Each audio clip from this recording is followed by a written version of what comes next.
And a good Thursday evening going into Friday morning, folks. We're back with you. It's 11:45 in the east. It's 8:45 out west.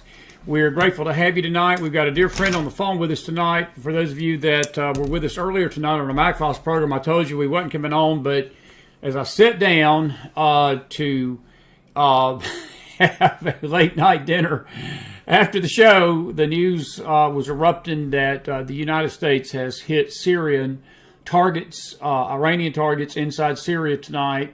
And at this late hour, we were scrambling to get some folks. And I want to thank my dear friend, former CIA guy, Jeemes Akers. He's been with us several times before by Zoom. And I've got him on the phone tonight because I wanted to discuss this with somebody that I felt like could help me understand a little bit some of these military things and also maybe some of the political wranglings of it. And we're grateful to have you, buddy. It's good to see you. Thank you so much for staying up with us tonight. And it is late night in the east, but it's in the wee hours of the morning in Syria. And this evidently happened, James, a few hours ago. And I think, like you said, I'm with you. We just are finding out about it ourselves. Sort of trying to piece together some things.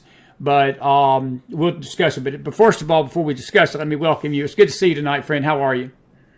I am doing fine, Chris. Always good talking to you. Always good talking to you. And let me just say this to our audience. We've turned the chat off in YouTube. It's on in Facebook, but just give us about 10 minutes or so, 15. We'll take your questions if we need to tonight. So please bear with us. We will give you a chance to respond and communicate with us tonight on this late night special. James, when you first heard the news tonight, what was your first reaction? And do you think that this is, you made a good point to me before we came on. Biden's face was pretty much rubbed, they sort of rubbed this stuff in our face, and they've been doing this 21 attacks in the last 14 days on U.S. personnel. And I think I heard today that there were 24 roughly soldiers, military people that had been injured in these attacks. And that's on top of 33 dead Americans. And, I've been sort of preaching on my show for the last week that people that, whether you like Israel or not, and there's a lot of anti-Semitism running around the nation, but this is no longer an Israeli situation, James. They drew American blood. They brought this to us. It's now an American problem. Now, if this is the response that we're going to give them, these pinpoint strikes in Syria tonight, I guess people that's above our pay grade can tell me whether that's good or bad. We had to do something. Is this appropriate, you think, the response, or do you think that we're headed for more? Where does this leave us? And I'm going to let you take it from there. Well, thank you. Yes, as we were talking, the Iranians just sort of rubbed Biden's nose in it with a speech at the United Nations, with all the threats that it entailed. And I think the strike, my personal opinion is, yes, it's appropriate.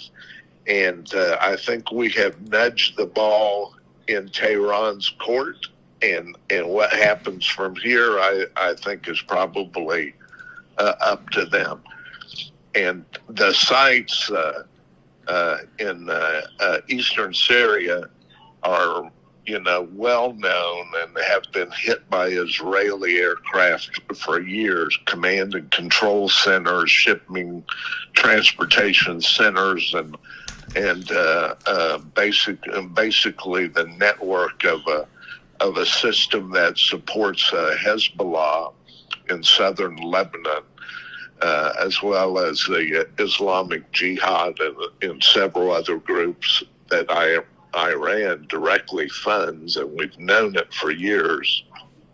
And again, it's all part of the spill out of Hamas coming across the border, and just those acts of butchery in Israel, right, including U.S. citizens that were hauled and are still in tunnels buried underneath Gaza, and so they just a major power can only accept so much, and it's certain, and you and I know it, that the Biden administration was loath to do anything to respond in any way to Iran, but this was just too much to take without responding in some way.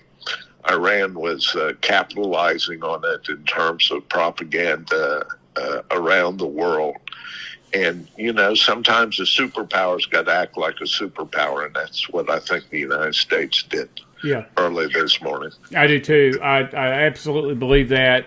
And their response, it's almost like, I hate to say this, it's like a playground fight when somebody's going to pick a fight with somebody.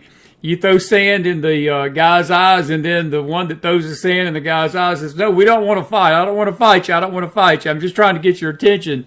Because the Defense Department tonight, everything that I've been hearing on the news in the last hour is, we don't want a conflict. We don't want a conflict. And James, at the end of the day, buddy, we've got a conflict. I mean, as much as I don't want to see war, I got to share a transparent story. I spent the day with my 21-year-old son. He's a precious young man. I love him. I'm so proud of him. And I have never heard him ask me this question in his life. And we were driving down the road, and I looked at him, and I just said, "You doing okay? And anything going on in your life you're concerned about?" Because I ask him that from time to time. And out of the blue tonight, he looked at me and he said, "Dad," he said, "are they going to draft me?" And I was like, "Whoa, where does that come from?" Because he's just not a news junkie. He's not like his dad. And I said, "Where did you get that from?" He said, "I'm concerned, looking at the world situation, that they're going to start drafting people into the military." James, these kids, I think this has got everybody's attention. This is a conflict. It's got American blood with it, bro. And I mean, look, the way I look at it, they've drawn American blood. And I am concerned we're going to get drawn into this. I don't want us to get drawn into it.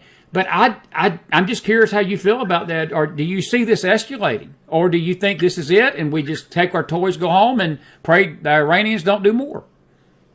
Well, I honestly think that the next move is up to Iran. If they want to expand it and they have the capability and has so far shown the inclination to do that, then we are in it up to our elbows. I was just writing a piece. I send these missives out. I send them out to you and several people around the country, and it's about the barracks bombing in Beirut, which we celebrated the 40th anniversary. Well, celebrate is the wrong word. But we recognize the 40th anniversary of that this week. It took place October 23rd, 1983. Yes. When Ronald Reagan committed U.S. troops as part of a peacekeeping mission. They were based in Beirut, Lebanon. 220 some Marines were killed. 18 sailors, and I think 3 from the Army.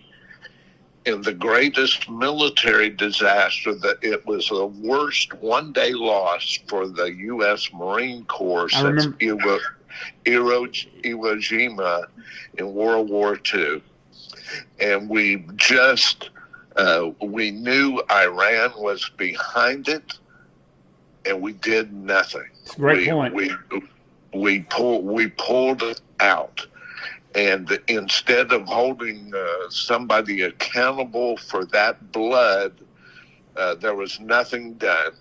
Ronald Reagan ordered like a lessons learned study, and the military blamed it on an incident where some Muslims were shelled by the Navy.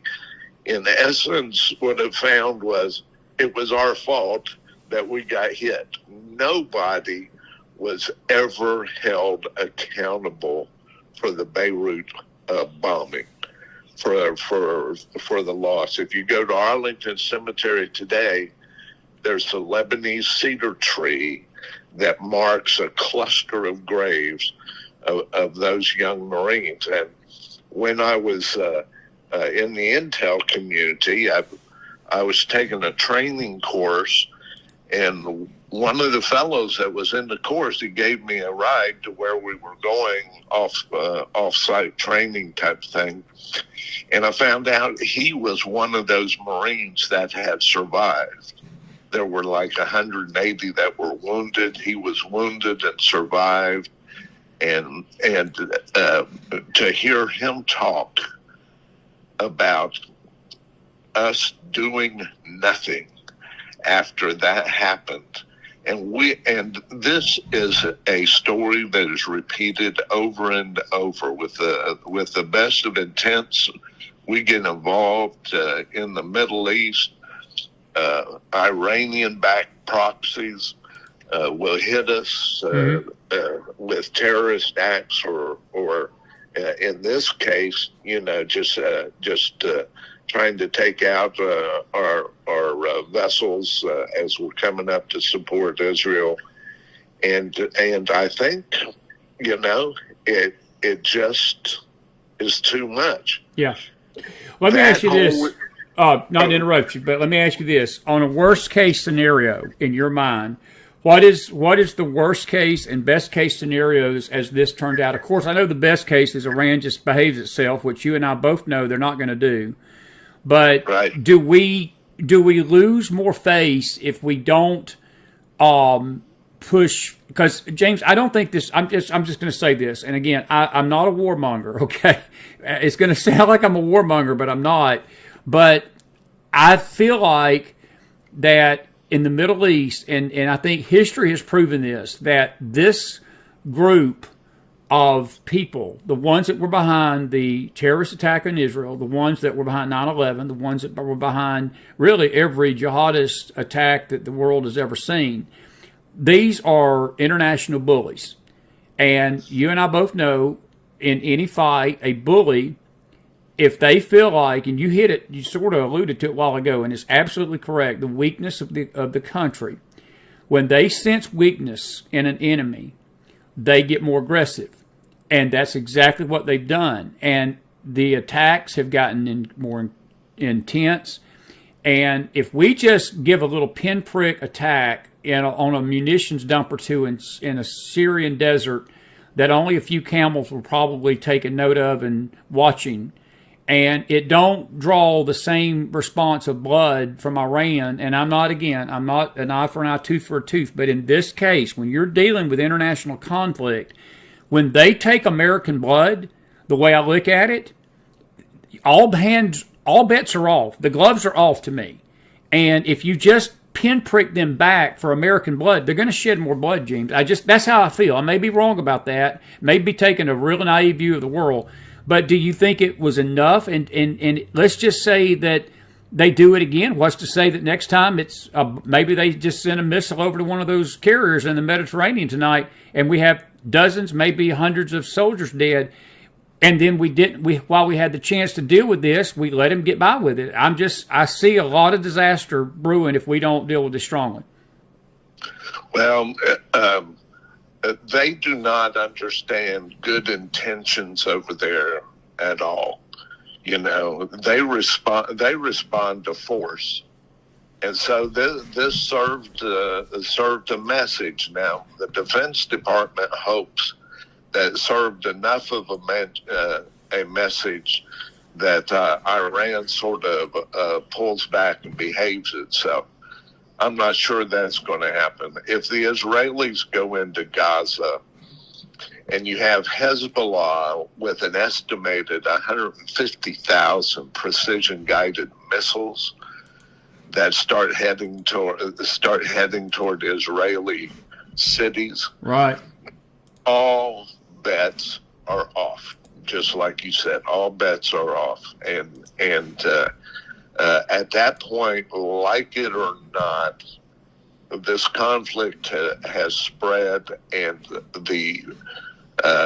there are certain to be unforeseen consequences when all of that happens. What is your best feeling? I know we can't predict what's about to happen, because I think that's a foolhardy's errand on all counts, good or bad, because we hope that this works out for the best, but it's in the good Lord's hands right now, and he's, we're praying that he will intervene. What's your best gut of this personally? What's your thoughts where it goes? I think that's we're long overdue for both in terms of scripture and in terms of prophetic warnings. I just think this thing's going to get worse. Yeah, I'm with you there, buddy. I sense it. And I just found it so intriguing tonight that my son, because he's never, I just know him. I mean, he's sound asleep in his bed tonight. If the world ended, I'd have to call him up and say, "Hey, get up." And that's just him. But he was literally genuinely concerned tonight about the world, and it hit me in the car that I think this is getting to people to understand that this is a dangerous time that we're in. The world is changed. I feel like it changed October the 7th again, almost as it changed on 9/11 of 2001, Jeemes. It changed, I think, on October the 7th, because we may not understand that tonight, but I've just got a bad feeling, like you said, that this is a downward spiral now. And I've got a chart up. I want to just run by you. It's Fox. We borrowed it from Fox tonight. I hope they don't mind. But it's showing that the Hamas has roughly about 20,000 fighters. They get 100 million from Iran. But the Hezbollah force has 100,000 fighters and 150,000 rockets and missiles. I read a story tonight that during the barrage on October the 7th into Israel, Hamas shot 7,000 rockets, and they're still shooting them tonight from the Gaza. That's a lot of rockets, Jeemes. That's an assault on a nation. That's war, is it not? It is, but there's a huge difference, Chris. That barrage of rockets that came out of Gaza by Hamas and the Palestinian Islamic Jihad.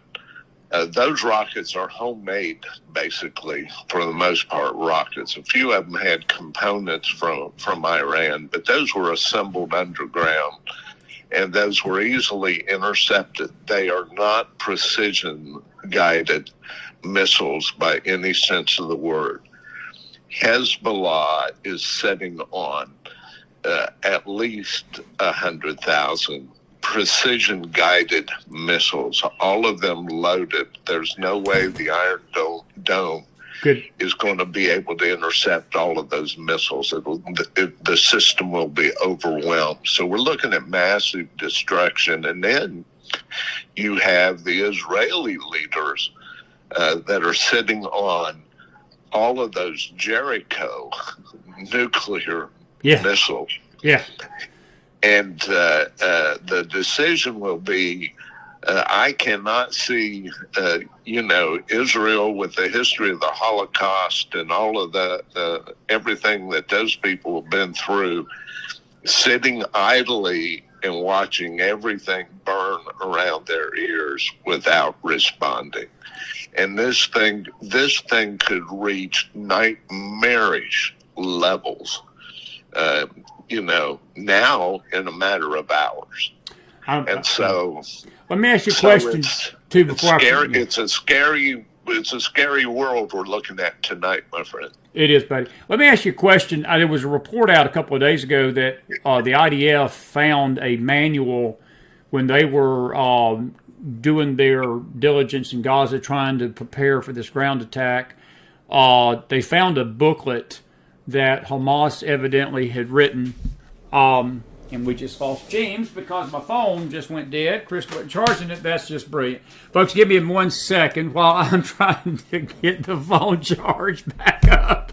Only on the McFiles on a live show does Chris not charge his phone. That is not good. Excuse me tonight. That is absolutely... I cannot believe that this just happened. Oh, Lord have mercy. There we go. Now it's coming back. Give me 1 minute. Let me get James back on the line here. Oh, Lord have mercy. If you've got a question or a statement, go ahead and put it in the chat room. Give me 1 minute here. Let me get this phone fired back up. This is the perils of live television and late night. There we go. Hang on just a second. Let me call James back here. And let's see here. Well, let's see here. Good Lord have mercy. Good Lord have mercy. All right, hang on just a second. Let me do this. There we go.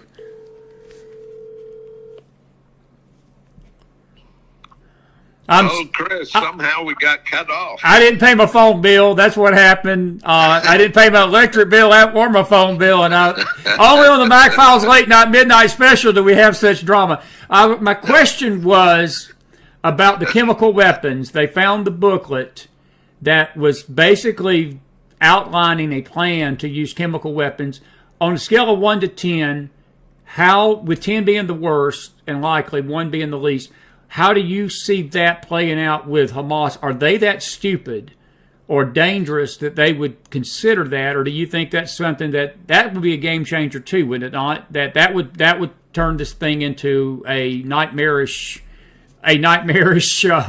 thing. And I don't put it past these people, James. I just don't. I mean, these people are very brutal. What I saw in that barbarism and the barbarism that they exhibited in this war, brother, I don't think they would even think twice about it. No, I agree with you. The question is whether with the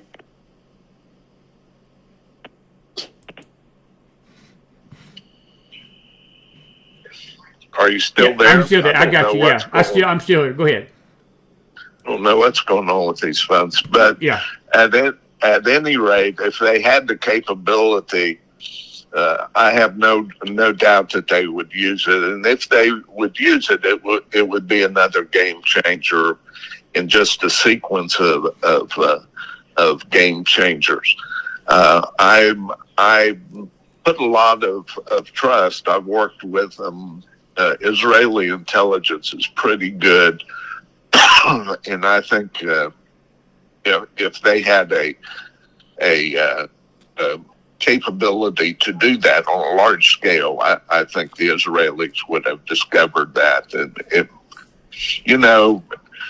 part of the game now is both sides just sort of leaking, selected bits of information to improve, to provide them leverage for the next steps. You know what I'm saying? Yeah, absolutely, buddy.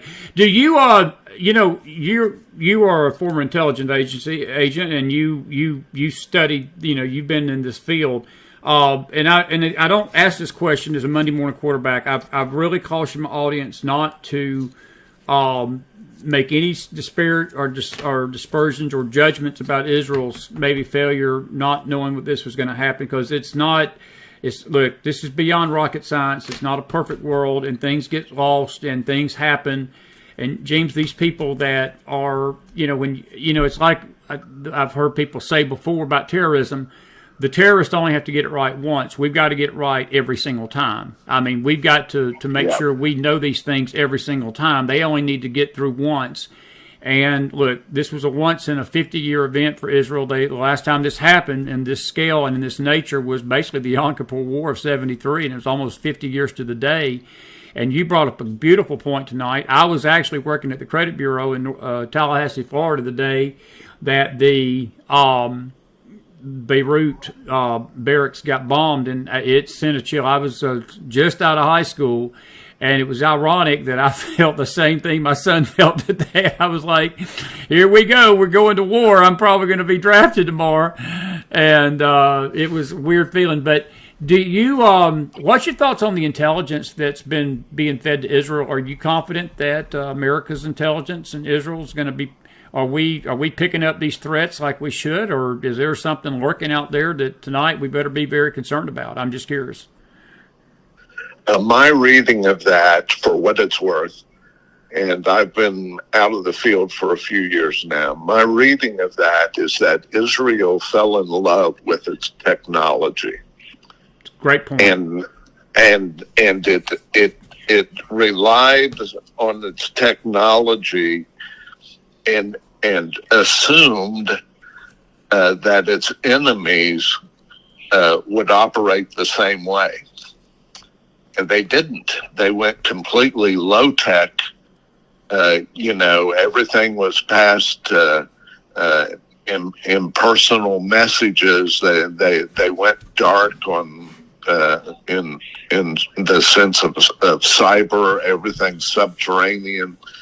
And they just used hang gliders in an old style way of disabling all of those monitors on the border, and Israel had fallen in love with them and was overly reliant on them. And I think there's a lesson to be learned for the American surveillance and intelligence community and all of that as well. We have fallen in love with our overhead sensors. Wow. To the point of good human intelligence falls to the lowest priority in terms of funding and other things, and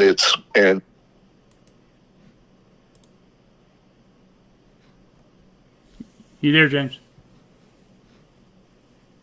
We lost James there this time.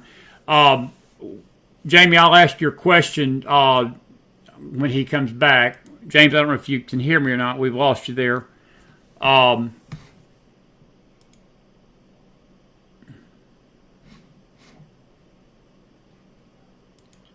Anyway, folks, you're watching a very special live McFiles presentation tonight. We've got our dear friend Jeemes Akers on the line. He's a former CIA operative. We are waiting for him to come back. I don't know if he's got a phone issue or what. There we go. James, are you back? Yeah, I'm back. Sorry. I have no clue what's going on with all of it. That's all right. You were doing a great job. You were talking about the human element, and I was about to inject something that you were saying about that, because Brad Johnson, our dear friend, our mutual friend, dear buddy, was on our show about a week and a half ago, and he mentioned that on the show that he felt like that the greatest failure of the intelligence part was that they did not have any people on the ground. And his big concern about us tonight is that they have taken that element of intelligence gathering off the table. They don't put agents in the field hardly anymore. And like you said, they depend on technology, and technology can only take you so far. As we all find out, when the power goes out and you need a computer don't do you no good if the power's off. Yeah, now we've fallen in love with basically technology. Overhead surveillance systems have all replaced a good agent in the field, and we're seeing the results of it. And I think Israel paid a dear price for it. Yeah. Hey, we got some good questions coming out of the chat tonight. I'm going to ask Jamie Wright's question first. She says, if Iran goes after Israel and the USA defends Israel, could we see attacks on the U.S. homeland? And that goes to Erica's question about what does this mean for America, too. You can sort of combine those two. James, I think that there was two things that stood out to me about the situation tonight. I heard, number one, they did not inform Israel. The United States did not inform Israel they were doing this tonight. Number two, they made it clear, and one of the communiques and the press briefings, that this had nothing to do with the Israeli-Hamas war. I had to laugh and giggle at that one tonight, because I'm thinking, are you joking me? Yeah, it does have something to do with the Israeli-Hamas war, because Hamas is being funded by Iran, and you're hitting Iran targets. But the questions are good. What do you think about that's an excellent question, because I have been almost sick to my stomach to the point of puking with what's going on major campuses in this country and in on the streets. All of these pro-Palestinian protests, which turn out to be pro-Hamas protests, and people conveniently forgetting about the the Hamas people had come over and butchered babies in front of their parents, and it's just disgusting to me. But if you translate that, I was doing some research on Dearborn, Michigan, which has the largest Shiite mosque outside the Middle East, and has 40,000 Muslim Arabs, most of them from Lebanon and Palestine, that have had a real good job working, because it's also the headquarters of Ford, I believe, there. And I believe personally that for years now, Iran has been planting cells in this country. And I think if this war goes really hot, that and I hate to say this, but I think we're going to see on the streets of America what happened in Israel. I'm with you, buddy. I feel the same way. Man, I've got an excellent question right here. A couple of them, really. Gloria Garcia, and this is excellent. She says, Chris, what do you think, and James, what do you think, do we have the military numbers to fight with Syria, as our military seems to be scattered all over the place as it is? James, I'm not so worried about the numbers. I'm just worried about the morale and this wokeness that has gripped Johnson. I've never saw a more feckless Department of Defense leader than this Johnson character. He is just, I've never seen a loser. I hate to say it. I'm just not a big fan of him. And I would be more worried about the morale and the ability to fight than the numbers. But her question is good. You want to chime in on that?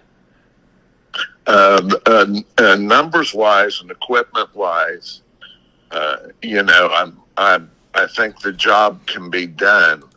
But if you have Iran being pulled into the tent with China and Russia, and that assumes that they stay quiet, and I'm not sure that's a good assumption to make. But I agree with your point. We are starting to see a military that is trained in political correctness instead of how to fight an enemy. It's great. And that's exactly right. And it's going to kill us. And going to the point of your son, I'm not sure this generation. And I hate to say this, I'm not sure this generation is up to a World War II type challenge. I'm with you, buddy. No, I'm with you 1,000,000% on that tonight. I really am. Joe Rowan has got an absolute fantastic question, and I'll just read it to you. He says, could these airstrikes force Israel to respond? Because he said just yesterday it was reported on Gateway Pundit that Israel withheld their invasion on Gaza for the time being, and there's a reason for that. But he says, could these airstrikes be connected? And I think what he's asking, James, and I've thought about this, because, look, the Qatar is basically claiming that they had a breakthrough coming with the hostages. The U.S. has basically told Israel to hold off. I've been screaming all week again on this about Israel don't need to listen to the United States. They need to go take care of their business. They have got to deal with Hamas. They've got to remove this terrorist threat from their borders. If they don't, it's going to happen again. But I see what Joe's question is, and I think it's a good one. Do you think that even though America's publicly telling the world they didn't notify Israel, that Israel was given a heads up that we were going to do something, and that may have led to the delay in the invasion? Now, that part, I'm not going to say that I don't agree with, because it's a pretty decent scenario that could be why they delayed for a little bit. Yeah, it makes a whole lot of sense to me. I have no doubt that this administration and the way it has to kowtow to the radical left wing of the Democratic Party, is very reluctant to have Israel's back 100%. And so the reasons that Israel has delayed going into Gaza, I personally believe has more to do with there's strategic options, and there's something else going on there. Of course, I think the United States is behind the scenes applying pressure to them to hold off and sort of fight with one hand tied behind its back when it comes to, the way they'll conduct the military campaign once they get in there. But to the question, I think that absolutely Israel knew that there's going to be the airstrikes. Oh, I do too. I no more believed that tonight when I heard that. As I said, I sort of snickered at that when I heard that. And I was like, don't take us for a fool, man, because I don't see how you can't let Israel know that we're going over there with that kind of event, even if it was a pinpoint strike on a munitions dump in Syria, because Jeemes, Trace Gallagher made a great point tonight on Fox. He said that would be like the United States striking Tijuana, or Mexico striking, one of our Tijuana close to the American border, and not telling Mexico about it. I mean, for God's sake, somebody's going to have to know, because it would affect nations around it. I agree. I think that at the upper levels, at the most secret levels, that the Israelis knew. Yeah. Let me see here. I want to just see what that says. Oh, that was idiot. Okay. Anyway, good stuff there. I think Marilyn Endorn says it right. She says, unfortunately, we're dealing with pronouns instead of being equipped for battle, and I'm with you. That is absolutely. And Gloria Garcia got another good statement. She says, I'm very surprised that Biden approved this, so why do you think he really did this? And I think you covered that. I think he was embarrassed, James. I think that they basically, as you said, sort of stuck it in his face. And I love what you said a while ago. A superpower can only take so much shame until it has to act. And this has been shameful, what's been going on with these attacks. Look, I'm going to tell you, I would not make good presidential material, because Chris, I'd already had half the Navy fleet and the Air Force and the Marines landing in Tehran Monday when the first American drop of blood was shed. Nobody's going to mess with the United States under my watch. I'm sorry. I mean, that's what a president is supposed to do. He protects his people. And we have been shamed by this, have we not? I agree. I think the mullahs in Tehran think that this is the weakest leadership that they've seen in the United States for several years, and it encourages them to test the edge of the envelope, and somebody just pulled on their big boy pants and said enough is enough, and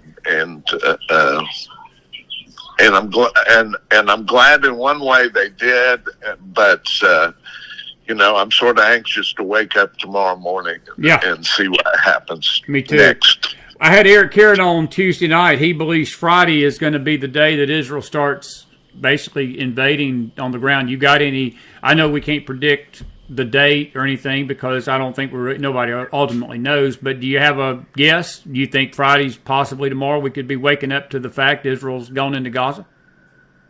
Well, they've for whatever reason, and I don't think that we know the whole truth why Israel is holding back. It could be something as simple as they have a number of operatives that they don't want to endanger. They're waiting to make sure that they're safe, or there could be any number of explanations, from very technical to just they're just reluctant to do it, and so I have no idea on the timetable of when they'll act. Yeah. Jeemes, I really appreciate you staying up with us. You got a few more minutes with us. We've got a few more questions, and then I'll let you go. But I do want to plan next week us doing a Zoom call with you and doing this again. This has been really good tonight, and I really, really appreciate you staying up late with us, and our people do too. Got a lot of good comments out there about the guests that we've got. Not necessarily about the host, but at least about the guests.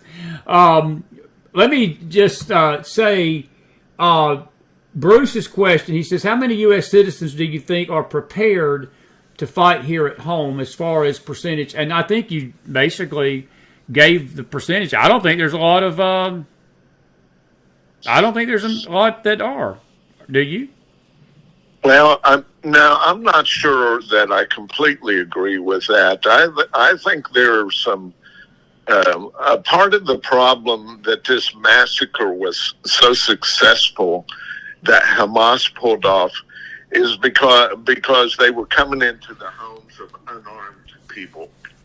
And the Israelis trusted in their military, they trusted in their technology, and they felt safe and secure. I'm not sure that if you're talking about some good old boys in Texas, it's a different situation when people have guns and somebody comes up on their porch and tries to do something, and so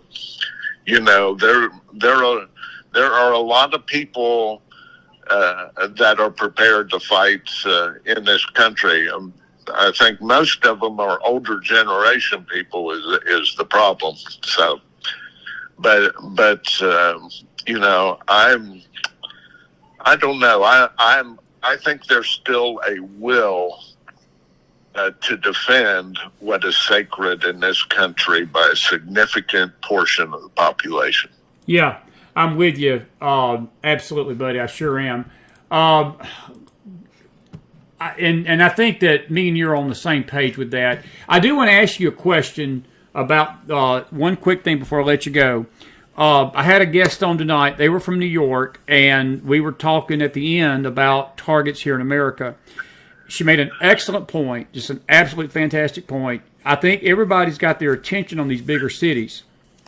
I'm concerned that Hamas, if there are sleeper cells in this nation, and I believe there are, Jeemes, and I think you do too, like you said, maybe they're Iranian, maybe they're Hamas, who knows what they are, but we know that they're here.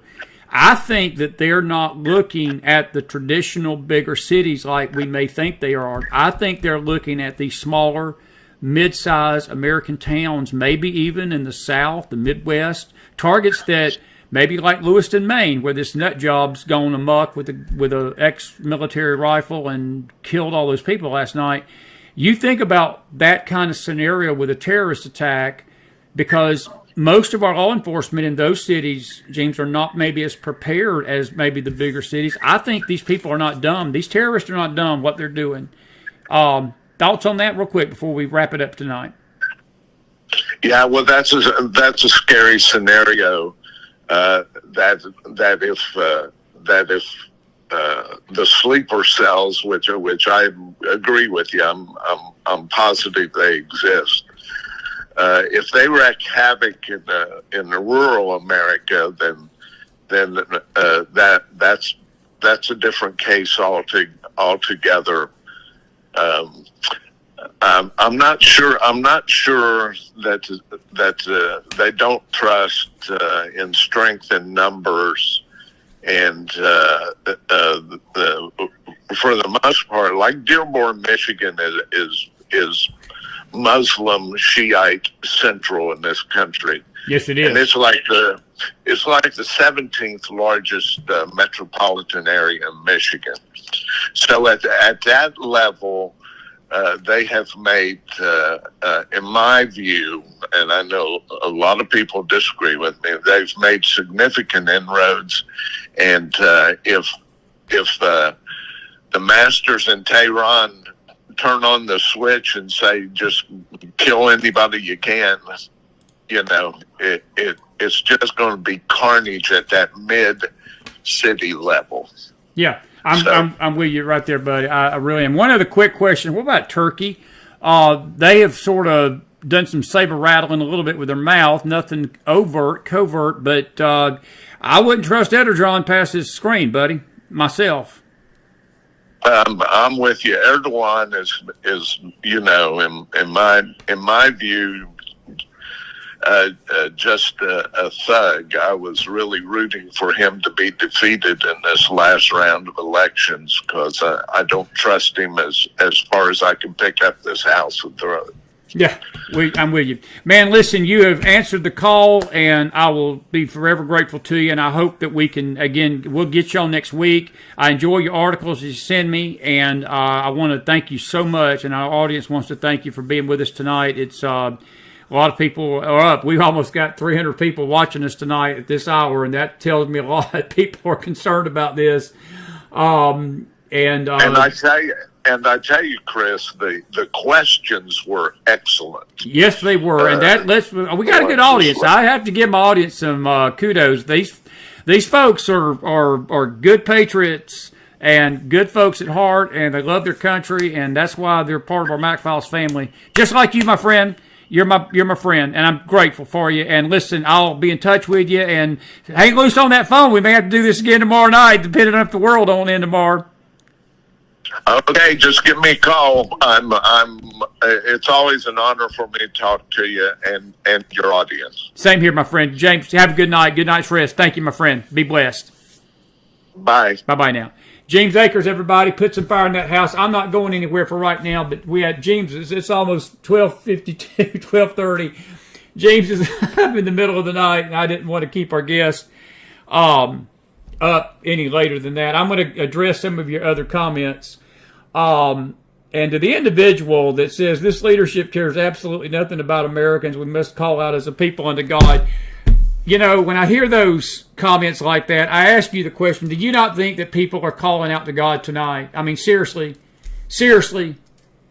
I mean, comments like that, when you come into our network, don't be acting like that on a late night show. Even on a late night show, that will get your backside busted out of here. The nation is calling out. The people of God, these people that are here, we are calling out to God. But I'm going to tell you something. A lot of this stuff that's happening tonight, folks, I believe God's allowing because God is setting the stage and the Holy Spirit is setting the stage for bigger things. And this, I want to address a couple of questions in the chat that were spiritual. I didn't want to give in to James. I wanted to handle these. There was one, I think it was Eagle, not Eagle. Who was the person that asked the question? Malcador. Good to see you. I haven't seen you in a while. Is this the start of the Ezekiel war? I would say no. No. The Ezekiel war of Ezekiel 38 and 39 is the Battle of Armageddon. So this is not that. This is not that. We don't know whether this is the domino that starts us rolling toward the events of the Great Tribulation. And we don't know that they are. And we don't know that they're not. I think it remains to be seen right now. This is not our faith show tonight. This is our news network show. But on a faith perspective, if you are a believer in Jesus tonight, my humble pastoral friend advice, you better be looking at the eastern sky, and you better be getting your house in order, because I think that if these things that are going on, folks, let me tell you this tonight: these things that are happening in this network, that theater that you see right here in this map right here, this is where 99.9% of the Great Tribulation is going to take place. The narrative in Revelation, Daniel, Ezekiel, Isaiah, Jeremiah, Zechariah, Hosea, Joel, all those prophetic passages of the Bible, every bit of it is going to take place right there. Right there. So anytime a conflict breaks out here, it always gets my attention. It should get yours tonight. We believe and teach the next great event is the rapture of the church. Now, you rapture haters and rapture deniers, you ain't got to believe that. But I do. And I believe the Bible teaches that. We know that the rapture has to take place 7 years, at least 7 years prior to the physical second coming of Christ, which is at the Battle of Armageddon, when all the nations of the earth will gather themselves in the valley of Megiddo to destroy Israel. They will be gathering in that valley for one purpose, and that is to pretty much wipe Israel off the face of this map.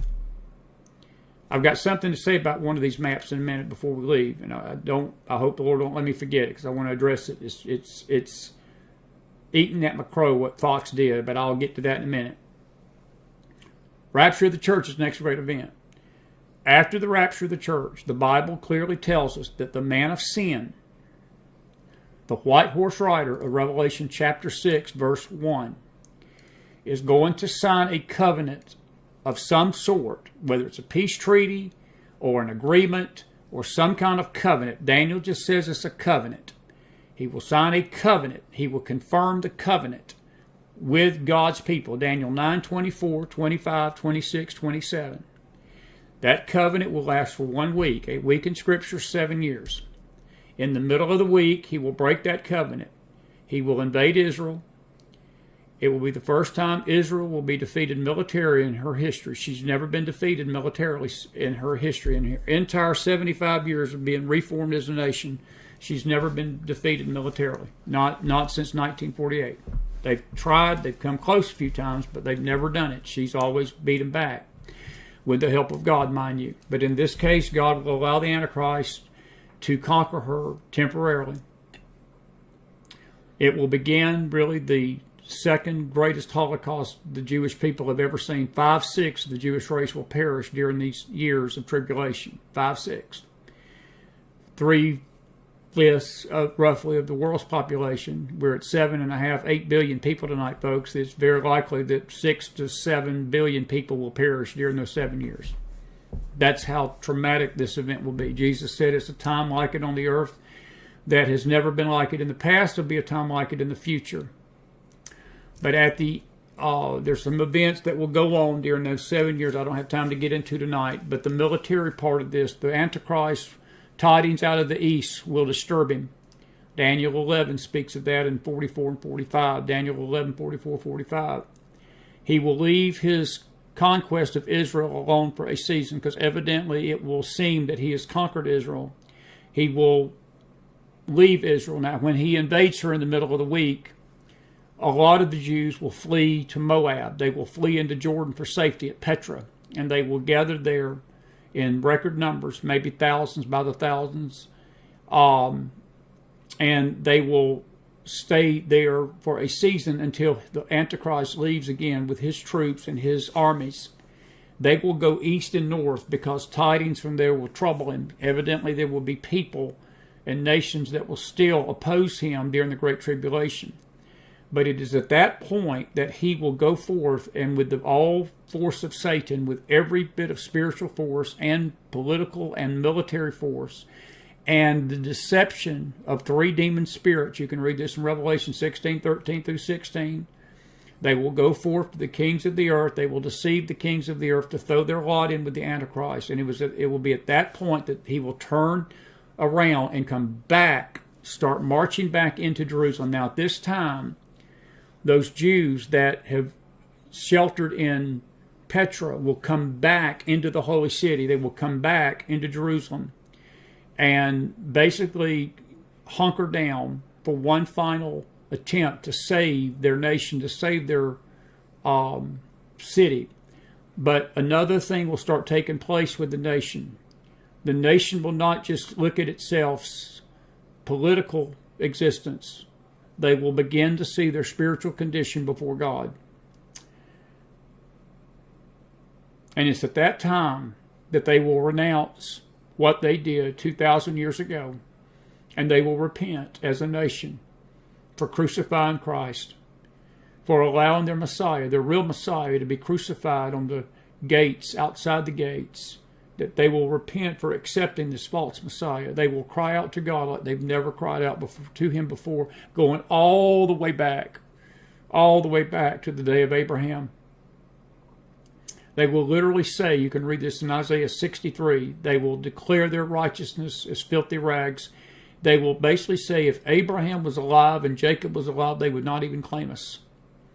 And that's huge for the Jews, folks, because they look to Abraham as their father. They don't look to Jesus as their Messiah. They don't look to God as their father. They think they're the seed of Abraham. They think they are.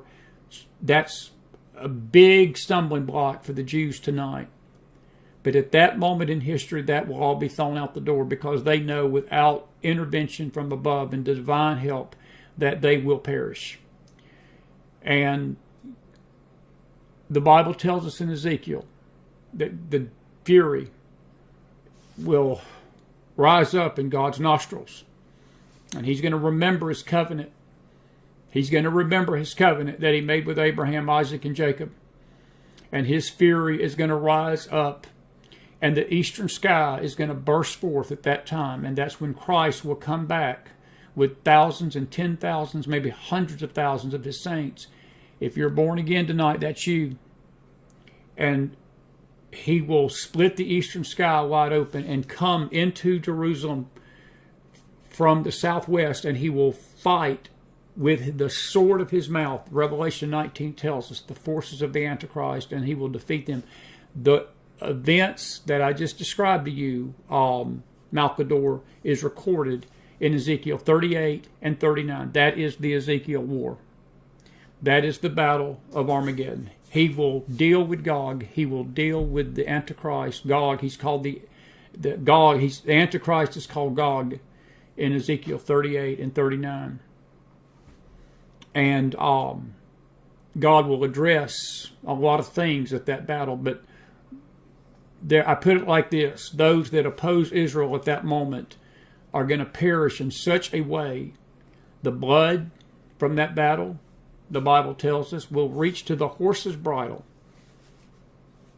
You do the math. And Ezekiel talks about that they will take 6.5 to 7 months to bury the dead from that battle. So, to answer your question, Malchador, no, this is not. But it's possible that these events that are taking place tonight is a distant thunder, or a rumbling, a shaking, a birth pain of that event to come. Because that's where the world is headed to tonight. That is where the world is headed to tonight. That is where the world is headed to tonight. So, please understand that. Doctor Who says many churches are not mentioning or discussing what is currently happening. Why? Doctor Who, you need to ask those churches. They should be. They should be, but they're not. You're right. They're not. They're not. Malchador, it was a good question. It was a good question. Very good question. Nancy Peck says, how do we as a nation prepare for something on our own soil? Nancy, that question's a tough one. There's some things we can do, but there's some things, that are, I don't know. I'm not so sure. You say, do you think if there's a draft that would leave our country wide open for a greater attack on our own soil? Nancy, look, the nation tonight, we are already susceptible to an attack. We've basically opened the southern border of our country wide open to hell itself for the last year and a half, 2 years and a half, and nobody has a handle on how many illegal aliens have come into this country. And I will tell you this, what James Akers says tonight, I'm with him 1,000,000%. I do not doubt that Iranian sleeper cells have been funneling into this country long before Joe Biden. And there's certainly been Hamas. Look, even Joe Biden's Border Patrol office admitted here just Monday that there is hundreds, if not thousands, of Hamas terrorists that they have probably allowed in the name of, we got to provide a safe haven for all these illegals fleeing these countries from such poor conditions. We're the only nation that does it, folks. We're the only nation that does it. I was on Ron Edwards' show here a few weeks ago, and Ron said something so profound, and he basically said it. He said, America, what America's doing. Maybe he said it on this show. He said, this network, he said, America is doing this to ourselves. These wounds are self-inflicted. These wounds are self-inflicted. So we are already susceptible to an attack. There ain't much more we can have happen to us that don't make us more. We're already there. We're already there. Anyway.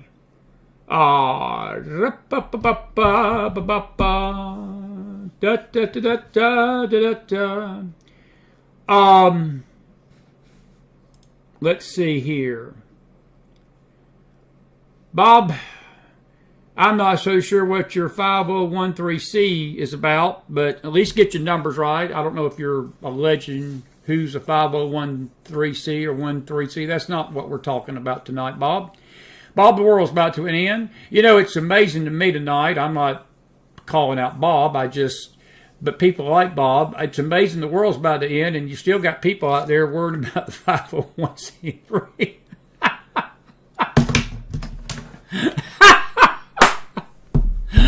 Excuse me for laughing a little bit tonight, folks. It's like I heard... It's like I heard the late George Carlin say one night in an old clip. It was back in the 60s when the Russians we were afraid the Russians were going to nuke the you-know-what out of the United States. And he was making fun of the country, and he wasn't doing it in a mean-spirited way, but it was really the truth. And he was playing a weatherman, and he said, I just want to tell y'all we got some good news tonight, or some weather news. He said there's a lot of thunderstorms coming in to the city. You need to be prepared. And then he said, but we're also picking up some Russian M16s armed with nuclear weapons, so you might as well not sweat the thunderstorms. And I'm not making fun of that, folks, but that's the crazy fog that people are in tonight. I'm serious. There's people out there that are they don't even recognize what's going on. They don't even care about the time that we're living in. And they will sit there and be more worried about stuff like that than they will the fact the world's about to burn. I'll aim myself on this late night show. I'll aim myself on that one. Corey, do I think Biden will cave and accept Palestine refugees? Yep, I do. I do. Sadly, you're right. I do. I do. Nothing we can do about it. Now, that's where Mike Johnson's going to come in. I hope that Mike Johnson has some umph and that Congress stops it. I hope that the Congress can resist that. It would be the worst thing we could ever do. It would be the worst move America could make. And it's amazing to me that they would even consider that, considering that when the ISIS terror was gripping that same region of the world that I've got this map up tonight, that Obama and Joe Biden, Mr. Vice President then, they cut off immigration to this country for Christians. There were Syrian Christians and Lebanon Christians that were begging the United States Department to let them come and flee over here from the clutches of ISIS, who were doing the same thing then that Hamas was doing to Israelis, children and women and men, beheadings, burnings, rapes, cutting the heads off of babies, and things of that nature. And we refuse to let Christians come into this country. But tonight, the war call is we need to let the Palestinians come in. Miss Aguilar, that brings judgment on the country. That will bring judgment on this country. That's just my take on that. But I hope I'm wrong, but I think he's going to try. I think he will try to let them come in. I do. I must have spooked everybody. All the questions stopped in the comments. So, let me see what we got here tonight. Doctor Who. What a name. I used to watch Doctor Who. It was good. Cedric, your question about Operation Mincemeat. I'm going to look into that. I've heard that.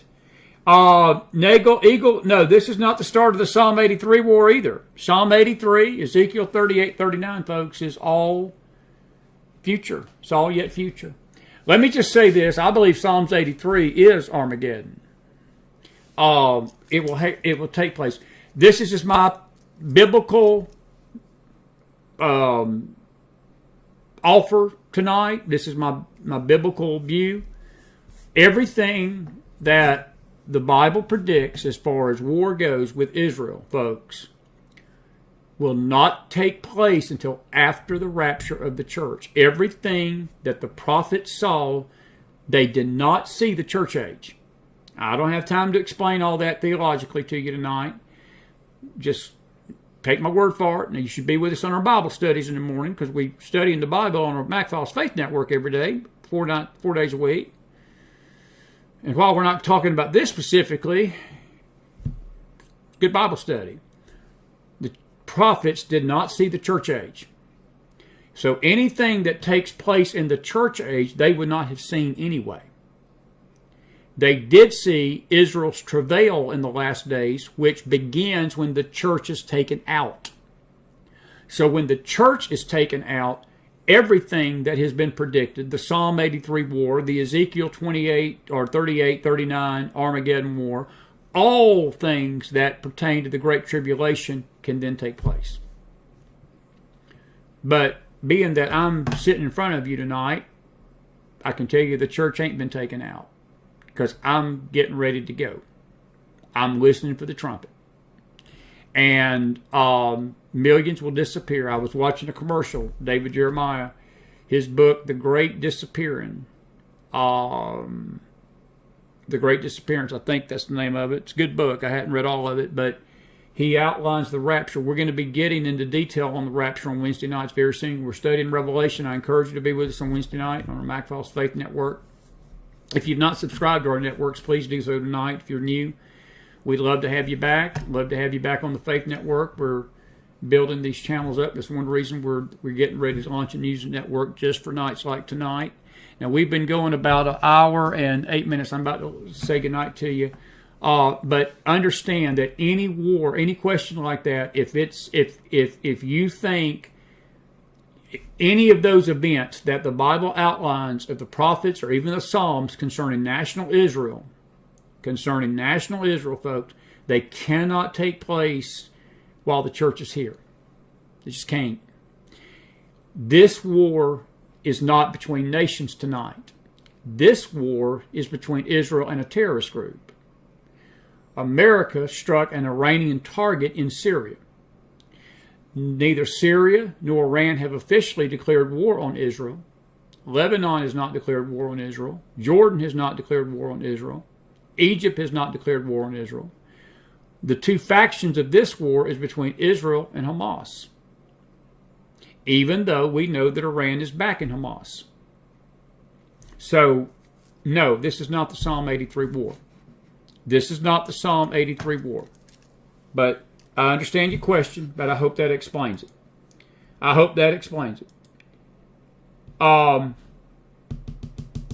Anyway.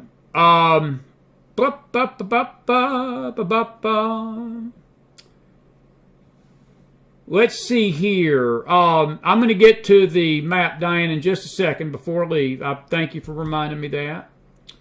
Thank you for reminding me of that.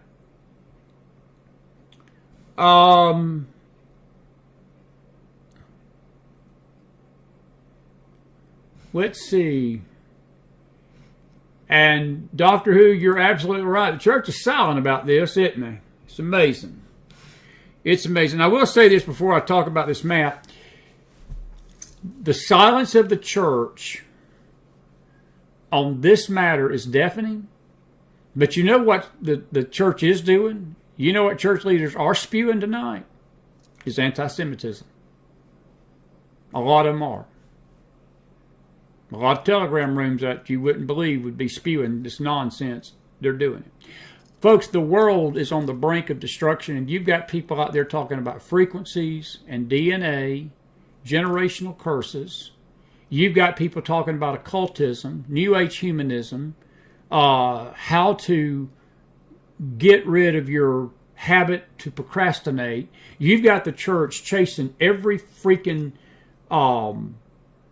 rabbit down holes that don't matter to a hill of beans, talking about occultism basically throwing New Age teaching into claiming it's doctrinal truth. You've got people more worried about stuff like that. They don't even give this stuff 2 cents thought. And they disparage Israel tonight, left and right, insinuate a lot of things, throw things out there for people to think that something's going on behind the scenes. I'll tell you what's going on behind the scenes, neighbor. The devil is getting ready to unleash all hell on earth, and God's allowing Israel to get pushed into a place they're going to turn to Him during the Great Tribulation and accept Him. That's what's going on behind the scenes. But, of course, people don't read their Bibles to save their life, so they don't know what's going on. Just a little late night. I'm a little hot under the collar a little bit when I get late night like this. But you got the church, Doctor. Your questions are legitimate. Your statement is right on. No, the church ain't talking about this. Church is more involved with its kingdom building and its other stuff to worry about stuff like this. World's about to end. We had somebody tonight, again, worried more about the 501c3 than they are worried that you got World War III staring you at the face. That's the state of the church in America. The state of the church in America tonight. It's crazy. All right, Diane, the map. I want y'all to look at this map. I've got to say goodnight, but I'm going to get my whiteboard out here. I want to show you something that offended me tonight. And I don't know if it was done deliberately or maybe Fox just had somebody that was not paying attention. That right there, you see that right there? They cut out this part of the map. You know what that is, folks? That's the West Bank of Israel. If you were with us last night, I encourage you. Now, if you don't like Chris McDonald, that's fine. But I encourage you to go back to our McFiles Wednesday night teaching last night. We're dealing for the next 5 or 6 weeks. We're doing Revelation, but we've taken a pause in Revelation to talk about the land of Israel. Next Wednesday night, I want you to be with me because I'm going to explain to you how this got called the West Bank. Let me give you a little heads up tonight. What Fox is doing right here is basically telling you that this don't belong to Israel. What they're trying to insinuate by cutting this out is that that belongs to the Palestinians. Let me give you a little heads up about our teaching next Wednesday night and what I said last night, and I don't blink an eye saying it. The Bible does not recognize the West Bank as being Palestinian land. The Bible don't even call it the West Bank. The only people that call that territory the West Bank are unbelievers and people that hate Israel and Arabs that hate Israel. It was the Arabs that made that land and they called it the West Bank. I'm going to give you the history of it next Wednesday night. I'm not going to give it away tonight because I want to save it for next week. Join me Wednesday night, 8 o'clock on our McFiles Faith Network. It's an insulting what Israel did, what Fox did with that map. I saw it tonight. The minute I saw it, it grieved me. It just grieved me. Because Israel has basically, look at this, folks. They don't even, this is, according to Fox and all these people, they feel like that's all Israel's entitled to. You've got Arab land all the way going down here to Egypt, folks. Think about this. That is not even hardly the size, what I'm coloring in right now, that's not even the size of Rhode Island. Hardly in our nation. And then they have the audacity to insult Israel and carve this out. Folks, Jerusalem sits right there. They're basically saying by doing that in their map that Jerusalem don't even belong to Israel.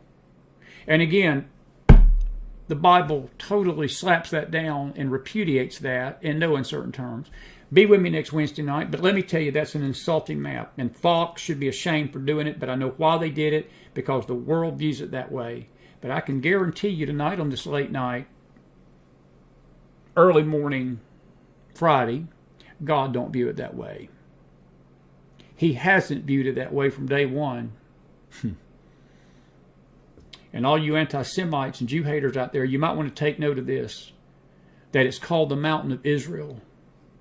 That region is called the Mountains of Israel. And if you will read your beautiful Bible, your Bible, instead of reading the funny pages and the occult pages and the horoscopes and listening to your Telegram buddies that are on spiritually induced meth, teaching you a bunch of garbage and spiritual garbage and filling your heads with spiritual mush. you would probably learn something, because if you read Ezekiel 35, you'd see an ancient hatred, and then in Ezekiel 36, you'd see God promising the mountains of Israel He's going to do exactly what He promised Abraham, Isaac, and Jacob He'd do. And then in Ezekiel 37, He predicts a restoration of Israel during the time of the Great Tribulation and travail that she's about to face. Ezekiel 38 and 39, He deals with Armageddon. And then He deals in Ezekiel 40 through 46 with the millennial kingdom, 48 I should say. It's a beautiful, progressive picture of what's to come for that nation. But in the middle of that progressive prediction, it's a promise that land does not belong to Israel. It does not belong to the Arabs. It does not belong to the UN, nor to the United States. It don't belong to Fox News. It belongs to God. And God doesn't have a West Bank. And I'll amen myself on this late night. Early Friday morning, I could get going on that, and you'd be here another 25 hours. I will amen myself. I'll amen myself. I will amen myself on that one.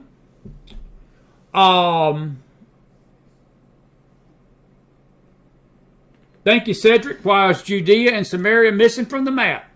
Cedric picked it up. I picked it up immediately too. It's amazing, Cedric, that they listed Gaza. You notice that? They mentioned Gaza. By the way, folks, we're going to deal with how this became Gaza. Ariel Sharon is in his grave tonight. He had a stroke after he, pressured by Bush Jr., carved that out and gave it to the Palestinians under pressure of the United States and the roadmap plan.